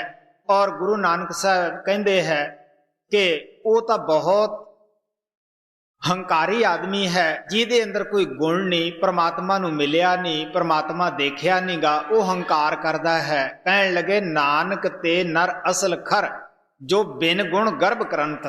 जिन्हां दे अंदर वो गुणता है नहीं गा और वो हंकार करते हैं, वो कादे वर्गे है? गुरु नानक साहब कहते वो गधे वर्गे है। क्योंकि गधे दे जितने मर्जी छोटे घमियार मार ले, आखिर वो अपनी अड़ी नहीं छड्डदा गा। यही हालत साडी है। सानू भावें कितनियां भी खोटियां भैड़ियां जूना क्यों ना मिलियां होण, असी फिर भी उस गधे की तरह अड़ी नहीं छड्डदे गए। फिर भी असी कहने हैं कि कितने भी भावें साडे नाल क्यों ना दुख मुसीबत आ जाण, लेकिन असी फिर भी कहने असी बहुत शरीफ हैं, भले हैं। महात्मा सानू दसदे है, एक महात्मा दे दो सेवक सन। उन्होंने सोचा कि ये मेरे पिछों किते झगड़ा ना करन कि मैं ही अच्छा सैं, मैनू गद्दी ना दिती, इस नू दे दिती, तरफदारी इसकी कीती है। उस महात्मा ने दो जानवर उन्होंने दे दिते, लो भी इन्हों उत्थे कतल करके लियाना है जिथे कि कोई देखे ना। हुण एक तां चेला अंदरूनी राज का वाकफ सीगा, उसने तां कई दिन कोशिशां कीतियां, सब जगह देखियां, अपनी अखां बद्धियां, जानवर दियां बद्धियां, अंधेरियां कोठड़ियां दे विच भी लगया, लेकिन अंदर पर्दा खुलिया सीगा। वो परमात्मा उसनूं हर जगह ही देखदा नज़र दे विच आया। और जिहड़ा दूसरा सी उहदियां अखां तां खुलियां नहीं सीगियां, और वो की करदा सीगा, उसने थोड़ा जा पासे होके गर्दन मरोड़ी लिया के महात्मा अगे रख दिता। लो जी महाराज, कोई भी नहीं देखता सीगा, मैं इनू कतल कर लिया। महात्मा चुप रहे। जब कई दिन बाद दूसरा शिष्य आया, वो कहना महाराज जी ऐसा तो हो ही नहीं सकता गा, ठीक है इंसान तो मैं चोरी करदा है, ये तो भी करदा है, लेकिन तुसी तो हर जगह देखते सी। उसने उसनू छाती ना लाया कि इसने मेरी तलीम नू समझिया है। इस तरह महात्मा सानू दसदे है कि किसे मालिक दे दो नौकर सन, और वह एक नौकर तां जद मालिक आउंदा उस वेले जी हजूर अगे पिछे उहदे टपना, अगे पिछे होना, बई ये कहे ये तो बहुत ही अच्छा है, काबिल है, बड़ा मेरे नाल प्यार करता है। जद मालिक ने किसी पासे चलिया जाना, उसने बिल्कुल कोई कारोबार नहीं करना, पै जाना मुफ्त दा खाना। जिहड़ा दूसरा सीगा, चाहे मालिक कोले होवे या ना होवे, वो सारा कारोबार करता सी, शरधा ना करता सीगा। उन्होंने पता सीगा कि मेरे मालिक का जो काम है वो बिगड़ ना जाए। और हुण तुसी सोच के देख लो कि उहदा मालिक किहड़े ते खुश हुंदा होएगा जिहड़ा काम करदा सीगा, जिहड़ा उहनूं वेख के अगे पिछे टपदा सीगा। ठीक है, वो कुछ कहंदा तां नहीं सी, पर उस ते खुश नहीं हो सकदा गा। इसे वास्ते कई ऐसियां आत्मा हुंदियां है, सतगुरु कोले होवे या ना होवे, वो शरधा प्यार नाल उहनूं हाज़र नाज़र समझ के ਭਜਨ ਕਰਦੇ ਆ, ਸਿਮਰਨ ਕਰਦੇ ਆ, ਆਪਣੀ ਜ਼ਿੰਦਗੀ ਨੂੰ ਪਵਿੱਤਰ ਰੱਖਦੇ ਹੈ। ਉਹਨਾਂ ਨੂੰ ਪਤਾ ਹੈ ਕਿ ਸਾਡਾ ਗੁਰੂ ਜਿਹੜਾ ਹੈ ਉਹ ਸਰਬ ਵਿਆਪੀ ਹੈ, ਉਹ ਦਿਲਾਂ ਦੀਆਂ ਜਾਣਦਾ ਹੈ, ਉਹ ਸਾਨੂੰ ਦੇਖ ਰਿਹਾ ਹੈ। ਹੁਣ ਤੁਸੀਂ ਸੋਚ ਸਕਦੇ ਹੋ 5 ਸਾਲ ਦਾ ਬੱਚਾ ਜੇ ਕਿਸੇ ਜਗ੍ਹਾ ਬੈਠਾ ਹੋਵੇ, ਖਰਬੂਜਿਆਂ ਕੋਲੇ ਬੈਠਾ ਹੋਵੇ, ਅੰਬਾਂ ਕੋਲੇ ਬੈਠਾ ਹੋਵੇ, ਅਸੀਂ 2 ਪੈਸਿਆਂ ਦਾ ਅੰਬ ਨਹੀਂ ਤੋੜ ਸਕਦੇਗੇ। ਅਸੀਂ ਸੋਚਦੇ ਹਾਂ ਇਨਸਾਨ ਦਾ ਬੱਚਾ ਦੇਖ ਰਿਹਾ ਹੈ। ਕੀ ਉਸ ਪਰਮਾਤਮਾ ਤੋਂ ਅਸੀਂ ਕਦੇ ਡਰ ਰੱਖਿਆ ਹੈ? ਉਹਦਾ 5 ਸਾਲ ਦੇ ਬੱਚੇ ਜਿੰਨਾ ਵੀ ਅਸੀਂ ਡਰ ਨਹੀਂ ਸਮਝਦੇਗੇ। ਉਹਦੇ ਅੰਦਰ ਹੁੰਦਿਆਂ ਹੋਇਆਂ ਕਿਹੜੀਆਂ ਕਿਹੜੀਆਂ ਠੱਗੀਆਂ, ਬੇਈਮਾਨੀਆਂ ਅਸੀਂ ਨਹੀਂ ਕਰਦੇਗੇ। ਅਸੀਂ ਸੋਚਦੇ ਹਾਂ ਕਿ ਇੱਥੇ ਹੁਣ ਕੌਣ ਦੇਖਣ ਲੱਗਿਆ ਪਿਆ ਹੈ। ਸੋ ਮਹਾਤਮਾ ਸਾਨੂੰ ਪਿਆਰ ਦੇ ਨਾਲ ਕਹਿੰਦੇ ਹੈ ਕਿ ਅਸੀਂ ਗੁਰੂ ਨੂੰ ਕੋਲੇ ਵੀ ਜਾ ਕੇ ਇਹ ਕਹਿ ਦਿੰਦੇ ਹਾਂ ਜੀ ਅਸੀਂ ਤਾਂ ਬਹੁਤ ਅਭਿਆਸ ਕਰਦੇ ਹਾਂ, ਸੱਚੇ ਸੁੱਚੇ ਹੈ, ਉਹ ਸਭ ਜਾਣਦਾ ਹੈ। ਆਪ ਕਹਿਣ ਲੱਗੇ ਬਿਨ ਬੋਲਿਆਂ ਸਭ ਕੁਝ ਜਾਣਦਾ, ਜਿਹੜਾ ਤੁਹਾਡਾ ਬਗੈਰ ਬੋਲਿਆਂ ਸਾਰਾ ਕੁਝ ਜਾਣਦਾ ਹੈ, ਤੁਸੀਂ ਕੀ ਉਹਨੂੰ ਦੱਸਣ ਲੱਗੇ ਪਏ ਹੈ। ਲੇਕਿਨ ਜਦ ਸਾਡੀ ਅੱਖ ਖੁੱਲ੍ਹ ਜਾਂਦੀ ਹੈ, ਸਾਨੂੰ ਪਤਾ ਲੱਗ ਜਾਂਦਾ ਹੈ, ਉਹ ਅੰਦਰ ਪ੍ਰਗਟ ਹੋ ਜਾਂਦਾ ਹੈ, ਫਿਰ ਅਸੀਂ ਉਸ ਤੇ ਇਤਬਾਰ ਕਰਦੇ ਹਾਂ, ਪਤਾ ਹੁੰਦਾ ਹੈ। ਫਿਰ ਅਸੀਂ ਆਪਣੇ ਆਪ ਨੂੰ ਉਹਦੇ ਅੱਗੇ ਇਹ ਨਹੀਂ ਕਹਿ ਸਕਦੇ ਕਿ ਅਸੀਂ ਅੱਛੇ ਹਾਂ। ਗੁਰੂ ਨਾਨਕ ਸਾਹਿਬ ਕਹਿੰਦੇ ਹਮ ਮੈਲੇ ਤੁਮ ਉਜਲ ਕਰਤੇ, ਹਮ ਨਿਰਗੁਣ ਤੂੰ ਦਾਤਾ। ਕਹਿੰਦਾ ਮੈਂ ਮੈਲਾ ਹੈ, ਤੂੰ ਚਿੱਟਾ ਹੈ, ਸਾਫ਼ ਹੈ, ਮੇਰੇ ਅੰਦਰ ਕੋਈ ਗੁਣ ਨਹੀਂ, ਤੂੰ ਗੁਣਾ ਦਾ ਗਿਆਤਾ ਹੈ। ਔਰ ਆਪ ਕਹਿੰਦੇ ਹਮ ਅਵਗੁਣ ਭਰੇ ਏਕ ਗੁਣ ਨਾਹੀ, ਅੰਮ੍ਰਿਤ ਛੋੜ ਮਹਾ ਬਿਕ ਖਾਈ, ਮਾਇਆ ਮੋਹ ਭਰਮ ਪੈ ਸੁੱਤੇ, ਸੁਤ ਦਾਰਾ ਸੋ ਪੀਤ ਲਗਾਈ, ਇੱਕ ਉੱਤਮ ਪੰਥ ਸੁਣਿਓ ਗੁਰ ਸੰਗਤ, ਤੈਂ ਮਿਲ ਜਮ ਤਰਾਸ ਮਿਟਾਈ। ਆਪ ਕਹਿਣ ਲੱਗੇ ਸਾਡੇ ਅੰਦਰ ਤਾਂ ਕੋਈ ਗੁਣ ਨਹੀਂਗਾ, ਤੇਰੀ ਸੰਗਤ ਦਾ ਤੇ ਕੀਤੀ ਹੈ, ਬਸ ਆਹੀ ਸਾਡੇ ਅੰਦਰ ਗੁਣ ਹੈ ਜਿਹੜੀ ਅਸੀਂ ਤੇਰੀ ਸੋਭਤ ਕਰ ਲਈ ਹੈ, ਤੇਰੇ ਦਰਸ਼ਨ ਕਰ ਲਏ ਹੈ। ਹੋਰ ਸਾਡੇ ਅੰਦਰ ਕਿਹੜਾ ਗੁਣ ਹੈ? ਜਦੋਂ ਅਸੀਂ ਅੰਦਰ ਜਾਂਦੇ ਹਾਂ ਇਹ ਨਿਮਰਤਾ ਉਸ ਵਕਤ ਆਉਂਦੀ ਹੈ। ਕਬੀਰ ਸਾਹਿਬ ਕਹਿੰਦੇ ਹੈ ਕਿ ਸਾਈਂ ਸਰਨ ਉਭਾਰ, ਮੈਂ ਜਨਮਾਂ ਜਨਮਾਤਰਾਂ ਦੇ ਵਿੱਚ ਐ ਪਾਪ ਕਰਕੇ ਤੇਰੇ ਕੋਲੇ ਆ ਗਿਆ ਹੈ। ਫਿਰ ਕਬੀਰ ਸਾਹਿਬ ਕਹਿੰਦੇ ਹੈ ਸੁਰਤ ਕਰੋ ਮੇਰੇ ਸਾਈਆਂ, ਮੈਂ ਹੂੰ ਭੌਜਲ ਮਾਹੇ, ਆਪੇ ਹੀ ਬਹਿ ਜਾਊਂਗਾ ਜੇ ਨਾ ਪਕੜੋ ਬਾਹੇ। ਆਪ ਕਹਿਣ ਲੱਗੇ ਤੂੰ ਸੁਰਤ ਕਰ ਮੇਰੇ ਸਤਿਗੁਰੂ, ਮੈਂ ਭੌਜਲ ਦੇ ਵਿੱਚ ਬਹਿ ਰਿਹਾ ਹਾਂ, ਔਰ ਜੇ ਤੂੰ ਸੁਰਤ ਨਾ ਕੀਤੀ, ਮੇਰੀ ਬਾਂਹ ਨਾ ਪਕੜੀ, ਮੈਂ ਬੈਠ ਜਾਊਂਗਾ, ਮੈਂ ਦਰਿਆ ਦੇ ਵਿੱਚ ਡੁੱਬ ਜਾਊਂਗਾ, ਸਮੁੰਦਰ ਦੀ ਲਹਿਰ ਦੇ ਵਿੱਚ ਹੀ ਚਲਿਆ ਜਾਊਂਗਾ, ਤਾਂ ਇੱਥੋਂ ਬਗੈਰ ਮੈਨੂੰ ਕੌਣ ਰੱਖਣ ਵਾਲਾ ਹੈ। ਹੁਣ ਤੁਸੀਂ ਦੇਖ ਲਓ, ਜਦ ਅਸੀਂ ਫਰਿਆਦ ਕਰਦੇ ਹਾਂ, ਜਿੰਨਾ ਚਿਰ ਬੱਚਾ ਸੁੱਤਾ ਪਿਆ ਹੈ, ਮਾਂ ਆਪਣੇ ਕਾਰੋਬਾਰ ਦੇ ਵਿੱਚ ਲੱਗੀ ਹੋਈ ਹੈ, ਉਹਨੂੰ ਪਤਾ ਹੈ ਕਿ ਇਹਦੇ ਸੁੱਤੇ ਦਾ ਮੈਂ ਫਾਇਦਾ ਉਠਾਵਾਂ। ਜਦੋਂ ਬੱਚਾ ਰੋਂਦਾ ਹੈ ਮਾਂ ਦੇ ਪਿਆਰ ਵਾਸਤੇ ਜਾਂ ਦੁੱਧ ਨੂੰ ਪ੍ਰਾਪਤ ਕਰਨ ਵਾਸਤੇ, ਮਾਤਾ ਕਿਤਨਾ ਵੀ ਕਿਉਂ ਨਾ ਕੰਮ ਕਰਦੀ ਹੋਵੇ, ਫੌਰਨ ਉਹ ਤੋਂ ਰਿਹਾ ਨਹੀਂ ਜਾਂਦਾਗਾ। ਦੁੱਧ ਵੀ ਅੰਦਰ ਜੋਸ਼ ਮਾਰਦਾ ਹੈ ਔਰ ਫੌਰਨ ਆ ਕੇ ਉਸ ਨੂੰ ਚੱਕਦੀ ਹੈ ਔਰ ਬੋਬੇ ਨਾਲ ਲਾ ਲੈਂਦੀ ਹੈ। ਇਹੀ ਹਾਲਤ ਹੈ ਜਦ ਅਸੀਂ ਸੰਤਾਂ ਦੇ ਅੱਗੇ ਪਿਆਰ ਨਾਲ ਪੁਕਾਰਦੇ ਹਾਂ ਕਿ ਹੁਣ ਤਾਂ ਇੱਥੋਂ ਬਗੈਰ ਸਾਡਾ ਕੌਣ ਹੈ। ਉਹ ਭਾਵੇਂ ਕਿਤਨਾ ਵੀ ਕੰਮ ਕਿਉਂ ਨਾ ਕਰਦੇ ਹੋਣ, 7 ਸਮੁੰਦਰਾਂ ਤੋਂ ਪਾਰ ਵੀ ਕਿਉਂ ਨਾ ਬੈਠੇ ਹੋਣ, ਕਿਉਂਕਿ ਦੂਰ ਔਰ ਨੇੜੇ ਦਾ ਉਹਨਾਂ ਵਾਸਤੇ ਕੋਈ ਫਰਕ ਨਹੀਂ ਪੈਂਦਾਗਾ। ਉਹ ਵੀ ਆਪਦੇ ਸ਼ਿਸ਼ ਦੀ ਜਾ ਕੇ ਉੱਥੇ ਸੰਭਾਲ ਕਰਦੇ ਹੈ, ਰੱਖਿਆ ਕਰਦੇ ਹੈ। ਤੁਸੀਂ ਦੇਖ ਲਓ ਗੁਰੂ ਗੋਬਿੰਦ ਸਿੰਘ ਦਾ ਮਸ਼ਹੂਰ ਵਾਕਿਆ ਹੈ, ਉਹਨਾਂ ਦੇ ਪਾਸ ਇੱਕ ਭਾਈ ਜੋਗਾ, ਛੋਟੀ ਉਮਰ ਦਾ, ਪਿਸ਼ੌਰ ਤੋਂ ਇੱਕ ਲੜਕਾ ਆਇਆ ਸੀ, ਸੇਵਾ ਦੇ ਵਿੱਚ ਰਿਹਾ। ਗੁਰੂ ਸਾਹਿਬ ਨੇ ਪਿਆਰ ਨਾਲ ਉਹਨਾਂ ਦੇ ਪਰਿਵਾਰ ਨੂੰ ਮਿਲੇ, ਉਸ ਬੱਚੇ ਦਾ ਨਾਂ ਪੁੱਛਿਆ ਅਕੇ ਤੇਰਾ ਕੀ ਨਾਂ ਹੈ? ਕਹਿੰਦਾ ਜੀ ਮੇਰਾ ਨਾਂ ਜੋਗਾ। ਅਕੇ ਕਾਹਦੇ ਜੋਗਾ ਹੈ? ਉਹ ਕਹਿੰਦਾ ਜੀ ਮੈਂ ਤੁਹਾਡੇ ਜੋਗਾ ਹੀ ਹਾਂ। ਉਹਨਾਂ ਦੇ ਪਾਸ ਰਿਹਾ, ਕਾਫੀ ਉਮਰ ਰਿਹਾ, ਕਾਫੀ ਜ਼ਿੰਦਗੀ ਰਿਹਾ, ਲੇਕਿਨ ਹੰਕਾਰ ਜਿਹੜਾ ਹੈ ਉਹ ਕਿਉਂ ਪਿੱਛਾ ਛੱਡਦਾ ਹੈ। ਆਖਰ ਸਤਿਗੁਰਾਂ ਨੇ ਐਸੀ ਖੇਲ ਰਚਾਈ, ਮਾਪਿਆਂ ਦੇ ਅੰਦਰ ਖਿਆਲ ਪੈਦਾ ਹੋਇਆ ਕਿ ਬੱਚਾ ਬੜਾ ਹੋ ਗਿਆ, ਕਿਉਂ ਨਾ ਉਹਦੀ ਸ਼ਾਦੀ ਕਰੀਏ। ਮਾਪੇ ਗਏ, ਲੜਕੇ ਨੂੰ ਕਹਿਣ ਲੱਗੇ ਔਰ ਗੁਰੂ ਸਾਹਿਬ ਤੋਂ ਪੁੱਛਿਆ, ਉਹ ਕਹਿਣ ਲੱਗੇ ਬਈ ਅਸੀਂ ਤੁਹਾਨੂੰ ਸ਼ਾਦੀ ਕਰਨਾ ਬੱਚੇ ਦੀ, ਬੁਰਾ ਨਹੀਂ ਕਹਿੰਦੇ, ਜਾਓ ਤੁਸੀਂ ਕਰ ਲਓ। ਜਦ ਉਸ ਨੂੰ ਪਿਸ਼ੌਰ ਵਾਪਸ ਲੈ ਕੇ ਗਏ, ਗੁਰੂ ਸਾਹਿਬ ਜਾਂਦੇ ਨੂੰ ਕਹਿਣ ਲੱਗਿਆ ਦੇਖ ਵੀ ਬੱਚਾ, ਭਾਵੇਂ ਤੂੰ ਕੋਈ ਵੀ ਕਾਰੋਬਾਰ ਕਰਦਾ ਹੋਵੇਂ, ਜਦ ਸਾਡਾ ਹੁਕਮਨਾਮਾ ਤੈਨੂੰ ਮਿਲ ਜਾਵੇ ਕਿ ਵਾਪਸ ਆ, ਉਦੋਂ ਤੂੰ 1 ਸਕਿੰਟ ਵੀ ਨਹੀਂ ਰੁਕਣਾਗਾ। ਉਹਨਾਂ ਦੇ ਇਤਿਹਾਸ ਅੰਦਰ ਲਿਖਿਆ ਆਉਂਦਾ ਹੈ ਕਿ ਉਹ ਚਾਈ ਲਾਡੀ ਮਾਪਿਆਂ ਨੇ ਉਸ ਦੀ ਸ਼ਾਦੀ ਮੁਕਰਰ ਕੀਤੀ ਔਰ ਲਾਵਾਂ ਲੈਣ ਲੱਗਿਆ। ਜਦ 2 ਲਾਵਾਂ ਲੈ ਲਈਆਂ, 1-2 ਰਹਿ ਗਈਆਂ ਸੀਗੀਆਂ। ਜਿਹੜਾ ਮਗਰ ਉਸ ਦੇ ਗਿਆ ਸੀ ਗੁਰੂ ਗੋਬਿੰਦ ਸਿੰਘ ਦਾ ਸੇਵਕ, ਉਸ ਨੇ ਅੱਗੇ ਪੱਤਰ ਕਰ ਦਿੱਤਾ ਵੀ ਆ ਗੁਰੂ ਸਾਹਿਬ ਦਾ ਸੰਦੇਸ਼ ਹੈ। ਉਸ ਦੇ ਅੰਦਰ ਇਹ ਲਿਖਿਆ ਹੋਇਆ ਸੀ ਕਿ ਜੋ ਵੀ ਕੰਮ ਕਰਦਾ ਹੈ ਉਸ ਨੂੰ ਵਿੱਚੇ ਛੱਡ ਕੇ ਤੂੰ ਚਲਿਆ ਆ। ਹੁਣ ਹਰ ਵਿਅਕਤੀ ਨੇ ਉਹਨੂੰ ਸਮਝਾਉਣਾ ਚਾਹਿਆ ਕਿ ਦੇਖ ਬਈ, ਜਿੰਨਾ ਚਿਰ ਤੂੰ ਹੁਣ ਸਾਡੇ ਨਾਲ ਜਿੱਦਾਂ ਹੈ ਇੰਨੇ ਚਿਰ ਤਾਂ ਤੂੰ ਲਾਵਾਂ ਹੀ ਲੈ ਲੈਂਦਾ। ਹੁਣ ਸਾਰਾ ਕਾਰੋਬਾਰ ਕੀਤਾ ਹੈ, ਪੈਸਾ ਆਰੰਭ ਹੋਇਆ ਹੈ। ਹੁਣ ਉਸ ਵੇਲੇ ਮਨ ਦਾ ਜਿਹੜਾ ਸੀਗਾ ਹੰਕਾਰ ਨਹੀਂ ਸੀ, ਮਨ ਦਾ ਉੱਤੇ ਰਾਜ ਨਹੀਂ ਸੀਗਾ, ਉਸ ਨੇ ਲਾਵਾਂ ਤੋਂ ਇਨਕਾਰ ਕਰ ਦਿੱਤਾ। ਅੱਜ ਦੀ ਤਰ੍ਹਾਂ ਟ੍ਰੇਨਾਂ ਔਰ ਹਵਾਈ ਜਹਾਜ਼ ਉਸ ਵਕਤ ਨਹੀਂ ਹੁੰਦੇ ਸੀ। ਲੋਕ ਪੈਦਲ ਚੱਲ ਚੱਲ ਕੇ ਆਉਂਦੇ ਜਾਂਦੇ ਸੀਗੇ। ਜਦ ਉਹ ਆਨੰਦਪੁਰ ਨੂੰ ਪਿਸ਼ੌਰ ਤੋਂ ਤੁਰਿਆ, ਮੰਜ਼ਿਲ ਦਰ ਮੰਜ਼ਿਲ ਪਹੁੰਚਦਾ ਆਇਆ, ਜਿਵੇਂ ਜਿਵੇਂ ਉਹ ਤੁਰਦਾ ਆਇਆ ਉਵੇਂ ਉਵੇਂ ਅੰਦਰ ਮਨ ਸੰਕਲਪ ਉਠਾਉਂਦਾ ਆਇਆ।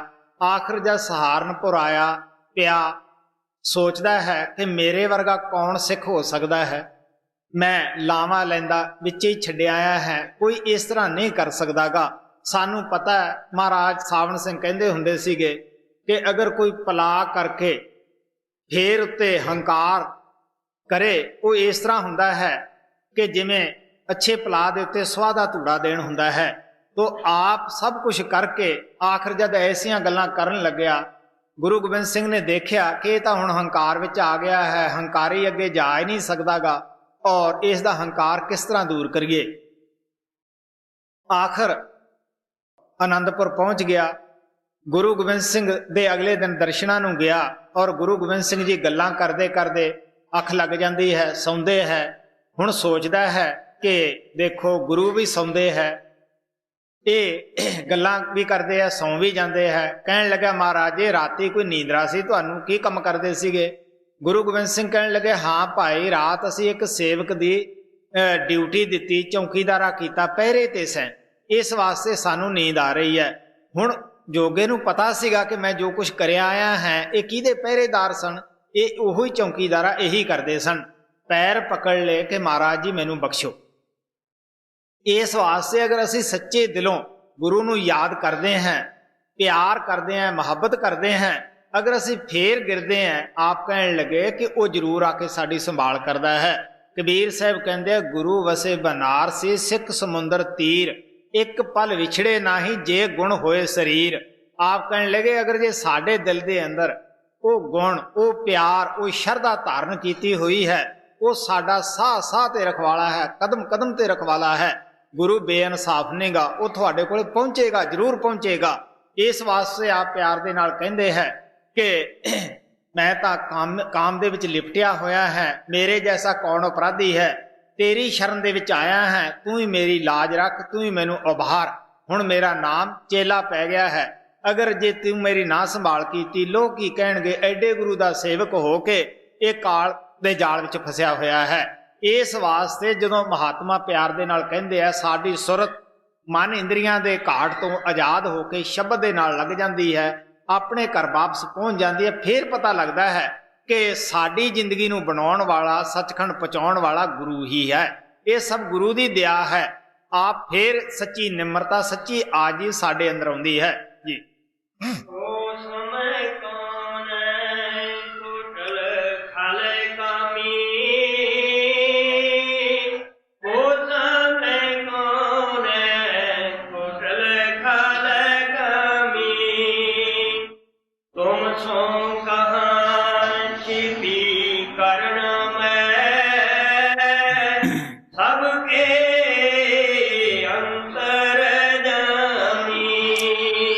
ਹੁਣ ਸੂਰਦਾਸ ਕਹਿੰਦੇ ਹੈ ਕਿ ਤੈਥੋਂ ਕੋਈ ਛਿਪਿਆ ਹੋਇਆ ਹੈ, ਤੂੰ ਅੰਤਰਜਾਮੀ ਹੈ, ਦਿਲਾਂ ਦੀਆਂ ਜਾਣਦਾ ਹੈ। ਮੈਂ ਇੱਕ ਦਿਨ ਪਰਮ ਪਿਤਾ ਕਿਰਪਾਲ ਦੀ ਸਾਖੀ ਦੱਸੀ ਸੀ, ਜੋ ਮੇਰੇ ਆਸ਼ਰਮ ਦੇ ਅੰਦਰ ਘਟਨਾ ਘਟੀ ਸੀ। ਮੈਂ ਦੱਸਦਾ ਹੁੰਦਾ ਹੈ ਕਿ ਕਿਸ ਤਰ੍ਹਾਂ ਉੱਥੇ ਸਾਡੇ ਪਿੰਡ ਤੋਂ ਥੋੜ੍ਹੀ ਜਿਹੀ ਦੂਰ, ਕੋਈ 10-12 ਮੀਲ ਪੈਂਦਾ ਹੈ, ਉੱਥੇ ਇੱਕ ਮੌਲਵੀ ਰਹਿੰਦਾ ਹੁੰਦਾ ਸੀਗਾ ਢਾਬਾਂ ਦੇ ਵਿੱਚ। ਮੌਲਵੀ ਜਿਹੜਾ ਸੀਗਾ ਉਹ ਹਮੇਸ਼ਾ ਹੀ ਮੇਰੇ ਨਾਲ ਚਰਚਾ ਕਰਦਾ ਕਿ ਇਨਸਾਨ ਦਾ ਗੁਰੂ ਇਨਸਾਨ ਨਹੀਂ ਹੋ ਸਕਦਾ, ਤੂੰ ਰੱਬ ਕਹਿਣਾ ਹੈ, ਖੁਦਾ ਕਹਿਣਾ ਹੈ, ਇਹ ਠੀਕ ਨਹੀਂ, ਇਸ ਲਫ਼ਜ਼ ਨੂੰ ਤੂੰ ਵਾਪਸ ਲੈ। ਮੈਂ ਉਹਨੂੰ ਕਹਿੰਦਾ ਹੁੰਦਾ ਸੀਗਾ ਵੀ ਦੇਖ, ਆਪੋ ਆਪਣੀ ਸ਼ਰਧਾ ਹੈ, ਆਪੋ ਆਪਣੇ ਕਰਮ ਹੈ। ਮੈਨੂੰ ਇਸੇ ਤਰ੍ਹਾਂ ਦੇ ਨਜ਼ਰ ਦੇ ਵਿੱਚ ਆਇਆ। ਆਖਰ ਉਹ ਕਹਿੰਦਾ ਕਿ ਤੂੰ ਮੇਰੇ ਨਾਲ ਗੱਲ ਕਰਾਈ, ਜਿੱਦਾਂ ਉਹ ਆਵੇ ਮੈਨੂੰ ਜ਼ਰੂਰ ਸੰਦੇਸ਼ ਭੇਜੀ। ਹਾਂ, ਮੈਂ ਕਿਹਾ ਇਹ ਜ਼ਰੂਰ ਹੋ ਸਕਦਾ ਹੈ, ਜਦ ਉਹ ਆਵੇਗਾ ਪਰਮਪਿਤਾ ਕਿਰਪਾਲ, ਮੈਂ ਤੈਨੂੰ ਜ਼ਰੂਰ ਦੱਸੂਗਾ। ਆਖਰ ਸੰਦੇਸ਼ ਭੇਜਿਆ, ਉਹ ਆ ਗਿਆ। ਉਸਨੇ ਬਹੁਤ ਸਾਰੀਆਂ ਗੱਲਾਂ ਕੀਤੀਆਂ। ਕਹਿਣ ਲੱਗਿਆ, ਜੀ ਸਾਡੇ ਕੁਰਾਨ ਦੇ ਅੰਦਰ ਇਸ ਤਰ੍ਹਾਂ ਲਿਖਿਆ ਹੈ महाराज जी अच्छी तरह पढ़े लिखे सीगे, कुरान का अध्ययन उन्होंने किया होया सीगा। काफ़ी कुरान दे विचों महाराज ने कहा कि तुहाडे कुरान के अंदर भी नबी की तारीफ लिखी हुई है और कलमे की तारीफ लिखी हुई है। वो कलमा जिहड़ा है लिखण पढ़न बोलण विच नहीं आउंदा गा, वो ताकत है, नबी उस कलमे नूं अंदर टका सकता है। और सारियां गल्लां कीतियां, आखिर मौलवी ने सब कुछ सुन सुना के सिर फेर दिता। थानू पता ही है जिसने मनना नहीं गा उहदे वास्ते जो मर्जी तुसी उदाहरणा दे लो। गुरु नानक साहब कहते हैं मन मुख जे समझाइए पी औजड़ जाए। जिन्ना मर्जी मन मुख नूं तुसी समझा लो उसने औजड़ जाना है, क्योंकि गुरु साहब कहते हैं उस दे उत्ते अजे उहदा कर्म जागया नहीं, परमात्मा ने दया नहीं कीती गई। गुरु नानक साहब कहते कर्म धर्म सब बंदना नाम तुलना समसरे। नानका जिन नाम मिलिया कर्म होया तुर कदे। कोई अच्छा कर्म हुंदा है, परमात्मा अक्षर पा दिंदा है इत्थे कि इहनूं गुरु मिलेगा नाम मिलेगा।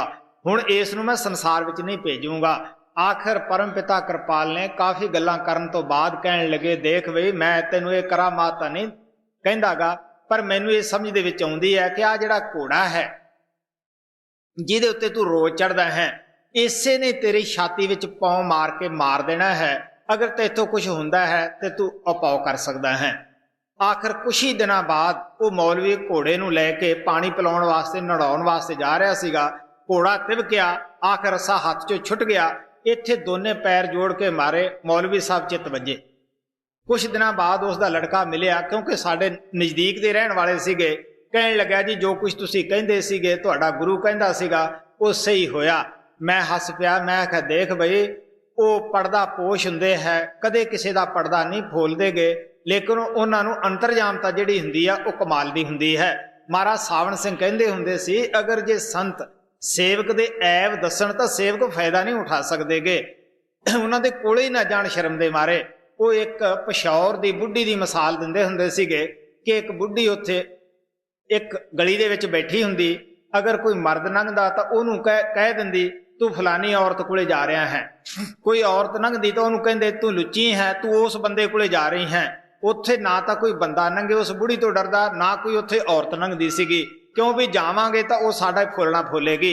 यही हालत महाराज सावण सिंह कहंदे हुंदे सी अगर गुरु सानू ये दसे कि भी तेरे च ये नुक्स है ये ऐब है, असी कदे भी ना जाइए, क्योंकि असी कहिए साडा तो सब कुछ दस देवेगा। लेकिन वह पढ़दा पोश हुंदा है, जानदा सब कुछ है, वो वेख के चुप कर रहिंदा है, वो बड़ा गैर गंभीर हुंदा है। क्योंकि जिद्दें वो सानू नाम दिंदा है उस दिन साडे अंदर इस किस्म का अरेंजमेंट कर दिंदा है।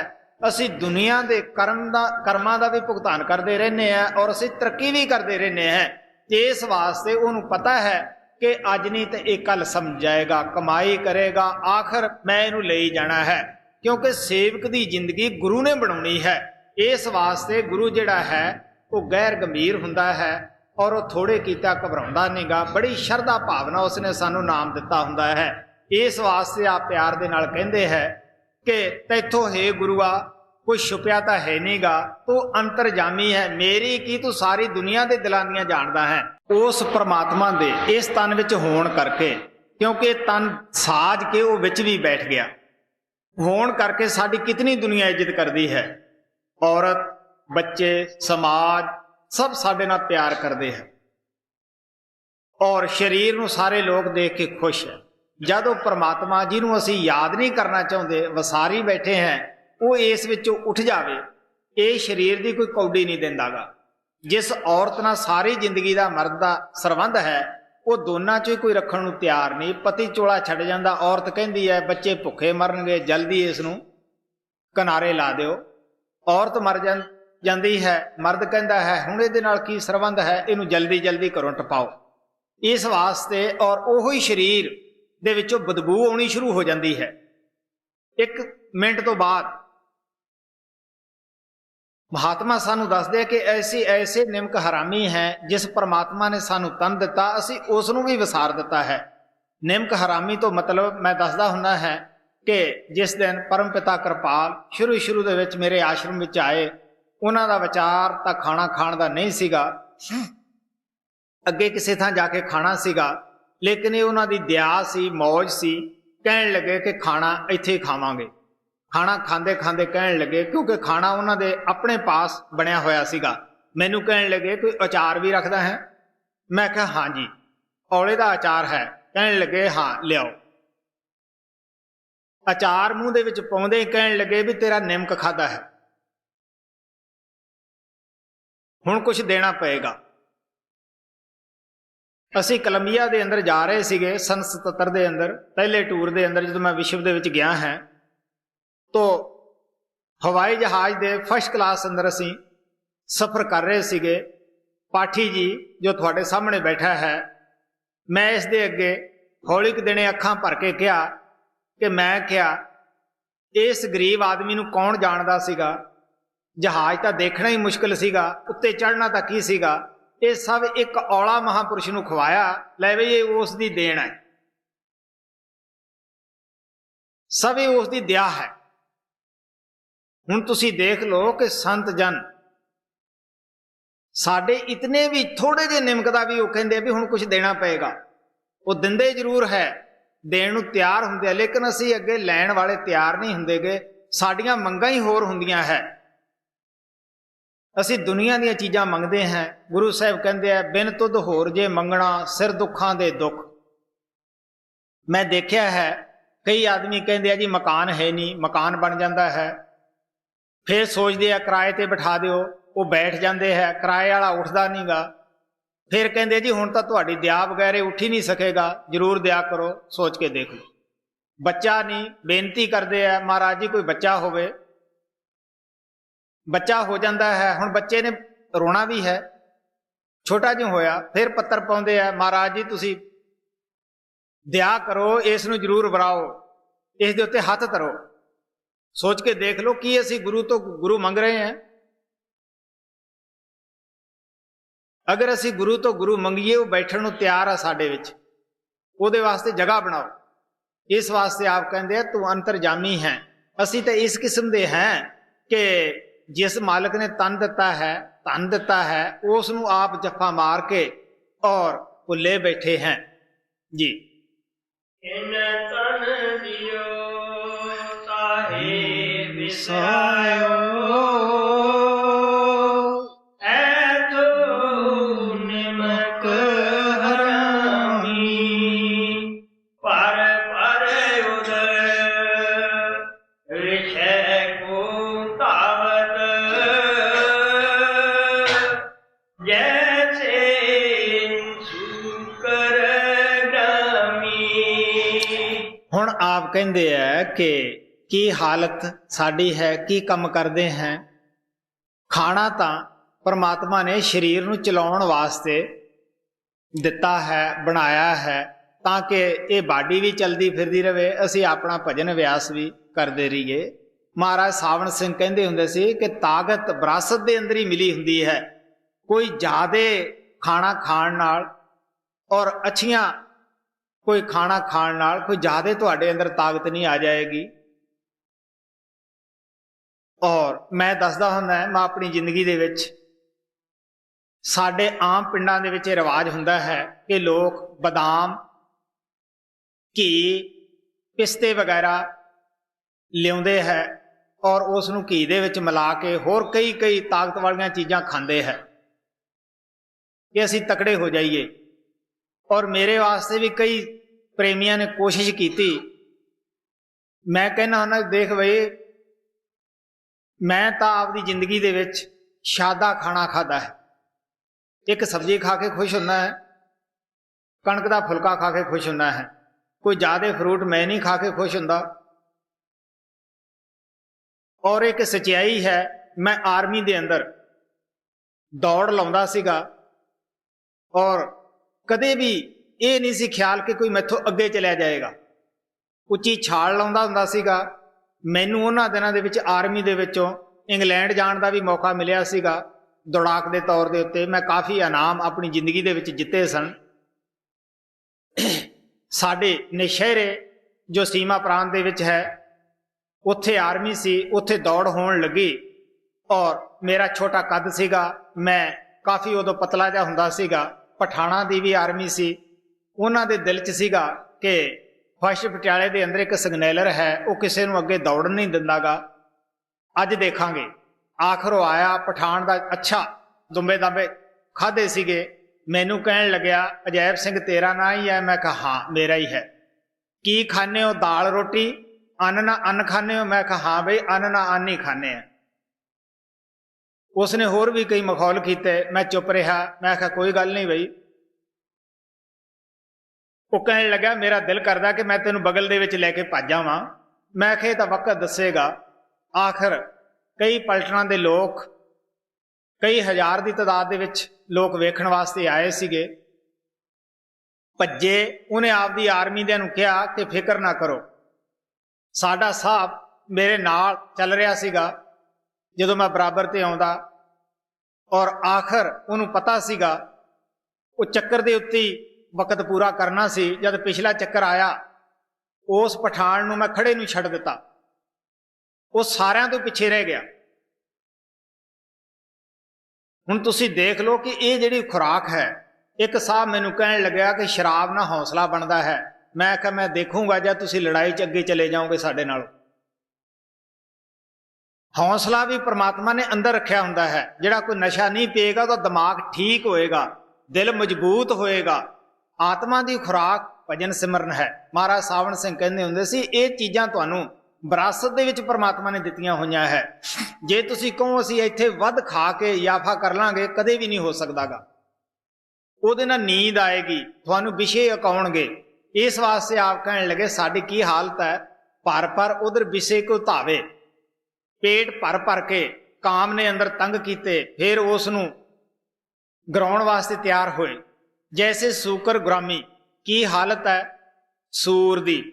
ਜਿਵੇਂ ਗਾਮ ਦਾ ਸੂਰ ਸਾਰਾ ਦਿਨ ਚਿੱਕੜ ਦੇ ਵਿੱਚ, ਗੰਦ ਦੇ ਵਿੱਚ ਲਿਬੜਿਆ ਰਹਿੰਦਾ ਹੈ, ਔਰ ਇਹੀ ਹਾਲਤ ਸਾਡੀ ਹੈ। ਵਿਸ਼ੇ ਬਕਾਰ ਜਦ ਅਸੀਂ ਅੰਦਰ ਜਾਈਏ, ਪਿਓਰ ਹੋ ਜਾਈਏ, ਸਵਾਏ ਗੰਦ ਤੋਂ ਇਹ ਕੁਝ ਵੀ ਨਹੀਂ ਹੁੰਦਾਗਾ।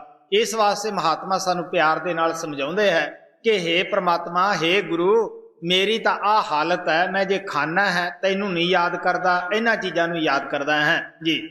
ਪਰ ਉਦਰ ਵਿਸ਼ੈ ਕੋ ਧਾਵਤ,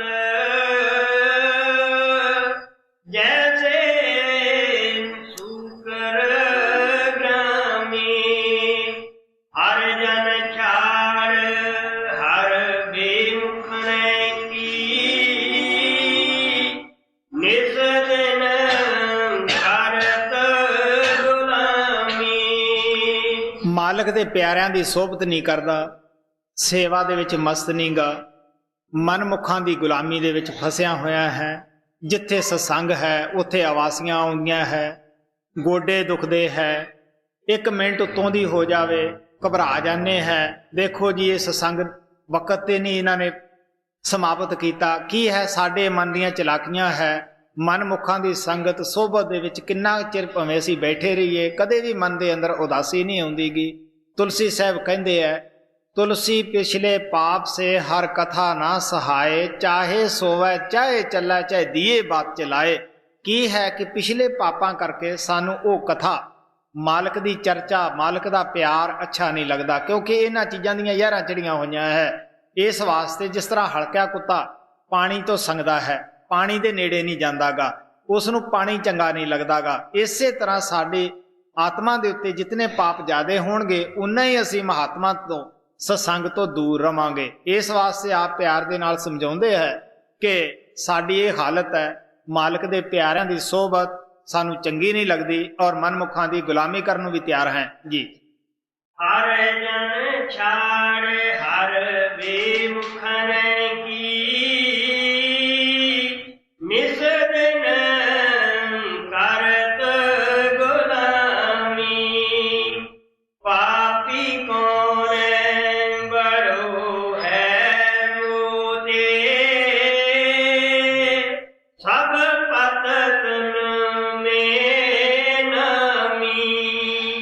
ਕਹਿਣ ਲੱਗੇ ਕਿ ਮੈਥੋਂ ਵੱਡਾ ਕੋਈ ਪਾਪੀ ਹੋ ਹੀ ਨਹੀਂ ਸਕਦਾਗਾ। ਇਹ ਨਹੀਂ ਕਿ ਉਹ ਪਾਪੀ ਸਨ, ਬੜੀ ਵੱਡੀ ਆਪਦੀ ਅਫਸਰੀ ਛੱਡ ਕੇ ਪ੍ਰਮਾਤਮਾ ਦੀ ਭਗਤੀ ਕੀਤੀ। ਇਹਨਾਂ ਦੀ ਬਾਣੀ ਤੋਂ ਪਤਾ ਲੱਗਦਾ ਹੈ ਕਿ ਆਪ ਨੂੰ ਪਰਮਗਤੀ ਪ੍ਰਾਪਤ ਸਨ, ਪੂਰੇ ਸੰਤ ਸਨ। ਲੇਕਿਨ ਕਿੰਨੀ ਨਿਮਰਤਾ ਹੈ, ਕਿੰਨੀ ਆਜੀ ਹੈ ਆਪਦੇ ਅੰਦਰ। ਸਿਰਫ ਸਾਨੂੰ ਸਮਝਾਉਣ ਵਾਸਤੇ ਆਪ ਕਹਿੰਦੇ ਹੈ ਕਿ ਮੈਂ ਤਾਂ ਅਨਾਮੀ ਪਾਪੀ ਹਾਂ, ਸਭ ਤੋਂ ਉੱਚਾ ਹੈ, ਲੇਕਿਨ ਇਸ ਦਾ ਮਤਲਬ ਇਹ ਨਹੀਂ ਕਿ ਪਾਪੀ ਸਨ, ਇਹ ਤਾਂ ਪਰਮ ਸੰਤ ਸਨ, ਮਾਲਕ ਦੇ ਪਿਆਰੇ ਸਨ, ਮਾਲਕ ਨੂੰ ਮਿਲੇ ਹੋਏ ਸਨ। ਸਿਰਫ ਸਾਡੇ ਲੋਕਾਂ ਨੂੰ ਡੈਮੋਸਟ੍ਰੇਸ਼ਨ ਦੇਣ ਵਾਸਤੇ ਹੀ ਮਹਾਤਮਾ ਨੇ ਇੰਨੀ ਨਿਮਰਤਾ ਆਜ ਜੀ ਆਪ ਦੇ ਅੰਦਰ ਪੈਦਾ ਕੀਤੀ ਹੈ ਜੀ। ਪਾਪੀ ਕੌਣ ਬੜੋ ਹੈ ਮੂਨੇ, ਸਭ ਪਤਤ ਮੇ ਨਮੀ, ਸੂਰ ਭਗਤ ਕੋ ਠੌਰ ਕਹਾਂ ਸੁਣੀਏ ਸ੍ਰੀ ਪਤ ਸੁਆਮੀ। ਹੁਣ ਆਪ ਕਹਿੰਦੇ ਹੈ ਕਿ ਮੈਨੂੰ ਪਾਪੀ ਨੂੰ ਕਿ ਤੈਥੋਂ ਬਗੈਰ ਟਿਕਾਣਾ ਹੈ, ਕੋਈ ਠੌਰ ਹੈ, ਤੇਰੇ ਅੱਗੇ ਫਰਿਆਦ ਹੈ, ਤੂੰ ਸੁਣ। ਸਵਾਮੀ ਜੀ ਮਹਾਰਾਜ ਵੀ ਕਹਿੰਦੇ ਹੈ, ਗੁਰੂ ਮੈਂ ਗੁਨਾਹਗਾਰ ਅਤ ਭਾਰੀ, ਮੈਂ ਬੜਾ ਭਾਰੀ ਗੁਨਾਹਗਾਰ ਹਾਂ ਤੇਰੇ ਅੱਗੇ, ਪਰ ਤੇਰੀ ਸ਼ਰਨ ਵਿੱਚ ਆਇਆ ਹੈ। ਇਸ ਵਾਸਤੇ ਆਪ ਕਿਤਨੀ ਨਿਮਰਤਾ, ਕਿਤਨੀ ਆਜੀ ਆਪ ਦੇ ਅੰਦਰ ਹੈ। ਕਹਿਣ ਲੱਗੇ ਮੈਨੂੰ ਕੋਈ ਟਿਕਾਣਾ ਹੈ। ਔਰ ਇਸੇ ਤਰ੍ਹਾਂ ਜਿਤਨੇ ਵੀ ਮਹਾਤਮਾ ਅੰਦਰ ਜਾਂਦੇ ਹੈ, ਗੁਰੂ ਨੂੰ ਪ੍ਰਗਟ ਕਰ ਲੈਂਦੇ ਹੈ, ਉਹ ਹਮੇਸ਼ਾ ਆਪ ਦੇ ਅੰਦਰ ਨਿਮਰਤਾ ਧਾਰਨ ਕਰਦੇ ਹੈ, ਆਜੀ ਧਾਰਨ ਕਰਦੇ ਹੈ। ਸਾਨੂੰ ਵੀ ਉਹ ਸਿਖਾਉਂਦੇ ਹੈ ਕਿ ਅਗਰ ਤੁਸੀਂ ਵੀ ਇਸ ਤਰ੍ਹਾਂ ਦਾ ਸ਼ਿੰਗਾਰ ਨਿਮਰਤਾ ਦਾ ਧਾਰਨ ਕਰੋਗੇ, ਤੁਹਾਡੇ ਵੀ ਇਹ ਫਾਇਦੇ ਵਿੱਚ ਹੋਏਗਾ। ਲੇਕਿਨ ਜਿੰਨਾ ਚਿਰ ਸਾਡੇ ਅੰਦਰ ਮਨ ਬੈਠਾ ਹੈ, ਇਹ ਸਾਨੂੰ ਕਦੇ ਵੀ ਨਹੀਂ ਇਸ ਪਾਸੇ ਆਉਣ ਦਿੰਦਾ, ਕਿਉਂਕਿ ਜਿਹੜਾ ਕਾਮ ਹੈ ਇਹ ਬੇਇੱਜ਼ਤੀ ਦਾ ਕਾਰਨ ਬਣਦਾ ਹੈ। ਇਸੇ ਤਰ੍ਹਾਂ ਕ੍ਰੋਧ ਜਿਹੜਾ ਹੈ ਇਹ ਵੀ ਸਾਡੇ ਅੰਦਰ ਭੈੜੇ ਖੋਟੇ ਖਿਆਲ ਪੈਦਾ ਕਰਦਾ ਹੈ, ਪਰਮਾਤਮਾ ਤੋਂ ਦੂਰ ਲੈ ਜਾਂਦਾ ਹੈ। ਲੋਭ ਜਿਹੜਾ ਹੈ ਇਹ ਵੀ ਸਾਨੂੰ ਅਗਿਆਨਤਾ ਦੇ ਖੱਡੇ ਵਿੱਚ ਡੇਗ ਦਿੰਦਾ ਹੈ। ਲੋਭੀ ਪੁਰਸ਼ ਦਾ ਗੁਰੂ ਨਾਨਕ ਸਾਹਿਬ ਕਹਿੰਦੇ ਹੈ ਕਦੇ ਵੀ ਵਸਾ ਨਾ ਕਰੋ, ਉਹਨੇ ਪਤਾ ਨਹੀਂ ਤੁਹਾਨੂੰ ਕਿੱਥੇ ਧੱਕਾ ਦੇ ਦੇਣਾ ਹੈ। ਹੰਕਾਰ ਜਿਹੜਾ ਹੈ ਇਹ ਸਭ ਤੋਂ ਬਲਵਾਨ ਹੈ, ਔਰ ਇਹ ਸਭ ਤੋਂ ਮਗਰੋਂ ਜਾ ਕੇ ਹਾਰ ਮੰਨਦਾ ਹੈ। ਜ਼ਿੰਦਗੀ ਦੇ ਵਿੱਚ ਸਾਰੇ ਇੰਦਰੀ ਕਾਮ, ਕ੍ਰੋਧ, ਲੋਭ, ਮੋਹ ਹੈ, ਇਹ ਪਹਿਲਾਂ ਸਾਥ ਛੱਡ ਦਿੰਦੇ ਹੈ। ਹੰਕਾਰ ਜਿਹੜਾ ਹੈ ਇਹ ਸਿਵਿਆਂ 'ਚ ਜਾ ਕੇ ਵੀ ਸ਼ਾਇਦ ਕੁਛ ਕਹਿ ਦੇਵੇ ਤਾਂ ਕਹਿ ਹੀ ਦੇਵੇ। ਇੱਕ ਮਹਾਤਮਾ ਹੁੰਦਾ ਸੀਗਾ, ਉਸ ਨੂੰ ਇੱਕ ਲੜਕੀ ਪੁੱਛਦੀ ਹੁੰਦੀ ਸੀਗੀ ਕਿ ਮੂੰਹ ਤੇ ਦਾੜੀ ਹੈ ਕਿ ਝਾੜੀ ਹੈ, ਉਹ ਚੁੱਪ ਰਹਿੰਦਾ। ਆਖਰ ਅੰਤ ਸਮਾਂ ਆਇਆ, ਉਸਨੇ ਕਿਹਾ ਕਿ ਉਸ ਲੜਕੀ ਨੂੰ ਸੱਦੋ। ਜਦ ਉਹਨੇ ਲੱਕੜੀਆਂ ਚਿਖਾ ਚਣਾ ਲਈ, ਉਹ ਕਹਿਣ ਲੱਗਾ ਬੇਟੀ ਤੂੰ ਅੱਜ ਮੈਨੂੰ ਪੁੱਛ ਜਿਹੜੀ ਰੋਜ਼ ਗੱਲ ਪੁੱਛਦੀ ਹੁੰਦੀ ਸੈਂ। ਉਹ ਕਹਿਣ ਲੱਗਿਆ ਕਿ ਅੱਜ ਮੈਂ ਦਾੜੀ ਆਪਦੀ ਸਾਬਤ ਲੈ ਚੱਲਿਆ ਹੈ, ਬਸ ਚਿਖਾ ਨੂੰ ਅੱਗ ਲੱਗਣੇ ਵਾਲੀ ਹੈ। ਉਹ ਕਹਿੰਦੀ ਤੂੰ ਪਹਿਲਾਂ ਨਹੀਂ ਬੋਲਦਾ ਸੈਂ। ਉਹ ਕਹਿੰਦਾ ਮਨ ਬੇਈਮਾਨ ਦਾ ਕੀ ਪਤਾ ਹੈ। ਇਸ ਵਾਸਤੇ ਹੰਕਾਰ ਜਿਹੜਾ ਹੈ ਇਹ ਸਭ ਤੋਂ ਬਲਵਾਨ ਹੁੰਦਾ ਹੈ। ਲੇਕਿਨ ਮਹਾਤਮਾ ਨੇ ਪਲਟੂ ਸਾਹਿਬ ਕਹਿੰਦੇ ਆ ਮਨ ਮਹੀਨ ਕਰ ਲੀਜੀਏ ਜਬ ਪਿਓ ਲਾਗਾ ਹਾਥ। ਆਪ ਕਹਿਣ ਲੱਗੇ ਮਨ ਨੂੰ ਮਹੀਨ ਕਹਿ ਛੋਟਾ ਕਰ ਲਓ ਜਦ ਤੁਹਾਡੇ ਅੰਦਰੋਂ ਪਰਮਾਤਮਾ ਪ੍ਰਗਟ ਹੋ ਗਿਆ ਜਾਂ ਭਗਤੀ ਮਾਰਗ ਦੇ ਵਿੱਚ ਪੈਰ ਰੱਖਦੇ ਹੋ। ਸੋ ਸਾਨੂੰ ਵੀ ਚਾਹੀਦਾ ਹੈ ਸੂਰਦਾਸ ਦੇ ਕਹਿਣ ਦੇ ਮੁਤਾਬਕ ਆਪ ਦੇ ਅੰਦਰ ਨਿਮਰਤਾ ਧਾਰਨ ਕਰੀਏ। ਨਿਮਰਤਾ ਧਾਰਨ ਕਰਾਂਗੇ ਤਦ ਹੀ ਉਹ ਪਰਮਾਤਮਾ ਅੰਦਰ ਆ ਕੇ ਬੈਠੇਗਾ। ਮੈਂ ਆਮ ਕਹਾਣੀ ਦੱਸਦਾ ਹੁੰਦਾ ਹੈ ਕਿ ਕਿਸ ਤਰ੍ਹਾਂ ਸੁਥਰਾ ਫਕੀਰ ਲਾ ਧੜਕ ਹੋਇਆ ਹੈ। ਉਸ ਨੇ ਕਿਸੇ ਤੋਂ ਪੁੱਛਿਆ ਕਿ ਮਕਾਨ ਜਿਹੜਾ ਹੈ ਇਹ ਕਿਸ ਤਰ੍ਹਾਂ ਮਜ਼ਬੂਤ ਹੋਏਗਾ। ਕਿਸੇ ਨੇ ਦੱਸਿਆ ਕਿ ਉਹਦੇ ਅੰਦਰ ਇਸ ਤਰ੍ਹਾਂ ਜ਼ਿਆਦਾ ਥੰਮ ਲਾ ਦਈਏ ਤੇ ਉਹ ਮਜ਼ਬੂਤ ਹੋ ਜਾਂਦਾ ਹੈ। ਉਹ ਇੱਕ ਸਾਈਡ ਤੋਂ ਥੰਮ ਲਾਉਣ ਲੱਗਿਆ, ਸਾਰਾ ਹੀ ਮਕਾਨ ਉਸ ਨੇ ਥੰਮਾਂ ਦੇ ਨਾਲ ਭਰ ਦਿੱਤਾ। ਬਾਰਿਸ਼ ਹੋਣੀ ਸ਼ੁਰੂ ਹੋਈ, ਉਹ ਬਾਹਰ ਖੜਾ, ਪਾਲਾ ਸੀ, ਕੱਕਰ ਪੈ ਰਿਹਾ ਸੀ। ਕਿਸੇ ਨੇ ਕਿਹਾ ਕਿ ਬਈ ਦੇਖ ਤੂੰ ਅੰਦਰ ਹੋ ਜਾ। ਉਹ ਕਹਿੰਦਾ ਅੰਦਰ ਹੋਣ ਦੀ ਜਗ੍ਹਾ ਹੁੰਦੀ ਤਾਂ ਮੈਂ ਹੋਰ ਨਾ ਥੰਮ ਲਾ ਦਿੰਦਾ। ਇਹੀ ਹਾਲਤ ਸਾਡੀ ਹੈ। ਅਸੀਂ ਕਹਿੰਦੇ ਹਾਂ ਅੰਦਰ ਅਗਰ ਜਗ੍ਹਾ ਹੋਵੇ ਪਰਮਾਤਮਾ ਦੇ ਬਿਠਾਉਣ ਦੀ, ਅਸੀਂ ਹੋਰ ਨਾ ਦੁਨੀਆ ਦੇ ਖਿਆਲ ਵਿੱਚ ਭਰ ਲਈਏ। ਸੋ ਸਾਨੂੰ ਚਾਹੀਦਾ ਹੈ ਕਿ ਆਪਣੇ ਖਿਆਲਾਂ ਨੂੰ ਪਵਿੱਤਰ ਕਰੀਏ, ਹਿਰਦੇ ਨੂੰ ਖਾਲੀ ਕਰੀਏ, ਉਸ ਪਰਮਾਤਮਾ ਦੇ ਬੈਠਣ ਵਾਸਤੇ ਜਗ੍ਹਾ ਬਣਾਈਏ ਜੀ। ਪਾਪੀ ਕੌਣ